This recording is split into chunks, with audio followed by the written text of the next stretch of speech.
its efforts to provide a safe haven for Jews after a history of persecution and threats, and to boost its Jewish population, Israel has implemented a right of return. Since its founding, the Jewish state has welcomed plane loads from around the world, offering automatic citizenship to all Jewish immigrants.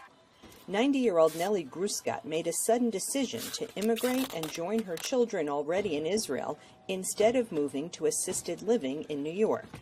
I'm coming very often to my children, all the time.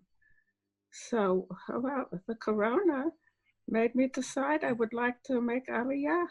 I want to be safe. Yeah, Israel is the safest country now.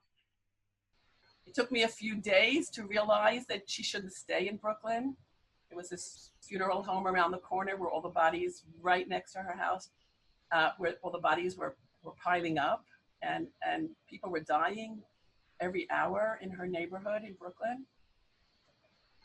And I just realized that the only safe place where we can really protect her is actually here in Israel. Israeli organizations help the immigration of about 3,800 Jews from North America each year. The non-governmental organization that handles this type of immigration reports the numbers of potential immigrants starting the long and complicated process are way up. But this is a unique circumstance. For the first time since the Yom Kippur War, Israel's borders have been closed to Jews that are not Israeli. And that's caused a pause for certain people who enjoy that type of connectivity and that solidarity, and they want to be citizens.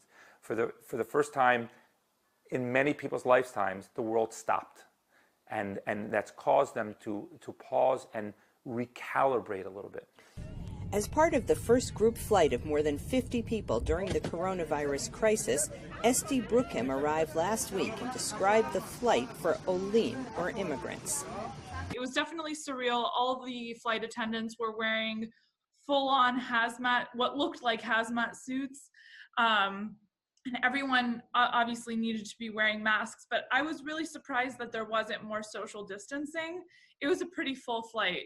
I think the fact that Israel is still opening its doors to Olim in terms of getting healthcare and getting all of their Aliyah benefits. Israel is always, I think, a country that really cares for its people. If the pandemic continues, observers say it is likely that immigration to Israel will surge even more next year. Linda Gradstein for VOA News, Jerusalem. And we will do everything we can to make your Aliyah easier during these challenging times.